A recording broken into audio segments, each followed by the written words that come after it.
Hi friends, welcome back to my channel. Today, in this video, I'm going to show you how to hide About on WhatsApp.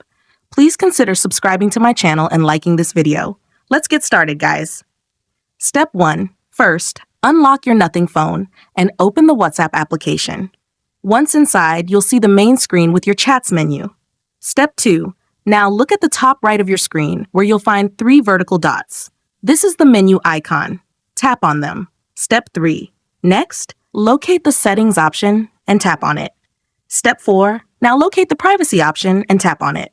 Step 5. Next, locate the About option and tap on it. Step 6. For the last and most important step, under Who Can See My About, view the 4 options. The first option is Everyone, followed by My Contacts Accept, and Nobody.